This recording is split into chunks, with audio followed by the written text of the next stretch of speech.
Hey guys, you won't believe this story. I discovered something amazing about a scientist who changed the world. Get your coffee ready and stick around for this adventure about Marie Curie.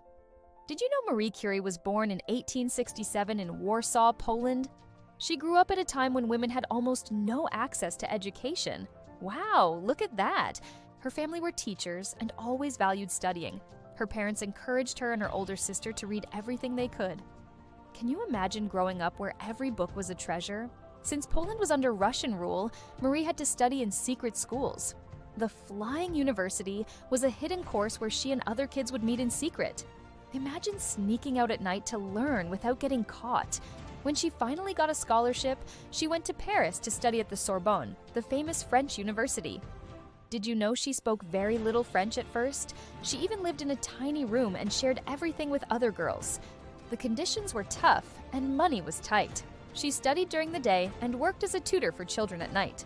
Wow, look at that effort. It was during this routine that she met the physicist Marie Curie in 1894. They first fell in love with each other's ideas and then with each other's hearts. Can you imagine meeting someone who thinks talking about chemistry is exciting? The next year they married in a simple ceremony at the Sorbonne.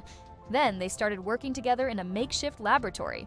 Their partnership became pure inspiration for the whole world. There, they investigated a mineral called pitchblende that glowed without heat. It was there that Marie Curie discovered the concept of radioactivity, a term coined by physicist Rutherford. In simple terms, radioactivity is when certain atoms release energy on their own. In 1898, Marie identified a new element and named it polonium after her native Poland. That was her way of shouting to the world, "Look where I come from." It was a proud moment. Soon after, they isolated another element called radium, which had a strong bluish glow. Crazy, right?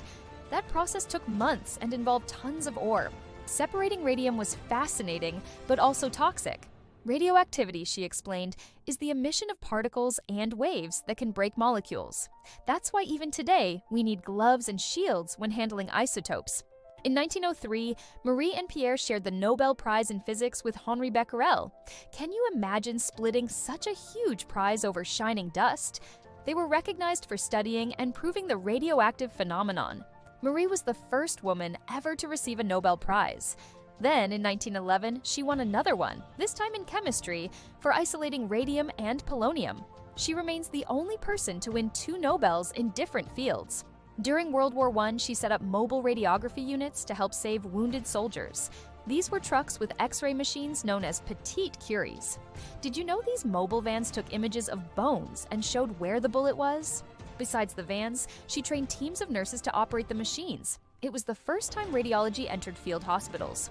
Wow, think of the impact this had on the battlefields. Even with huge achievements, she faced a lot of prejudice. The French Academy didn't want to admit a woman among its members. Can you imagine someone brilliant being blocked just because of their gender? In 1906, Pierre died in a street accident. Marie was devastated but took his position at the Sorbonne.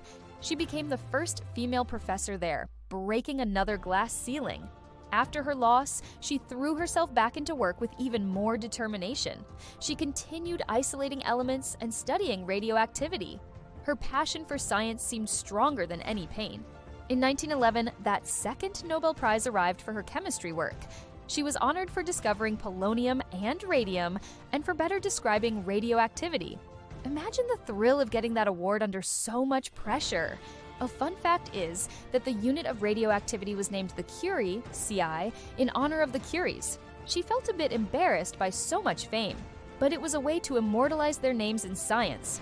Another cool fact is that she wrote many articles and even inspired books and films. Few know there is an institute in Paris called the Institut du Radium, today the Curie Institute. That place continues to lead research in radioactivity. Marie lived until 1934 and died of aplastic anemia, caused by her exposure to radiation. Back then, nobody understood how to protect the body. Wow, think about her courage working with something so mysterious without modern equipment. Her legacy is enormous.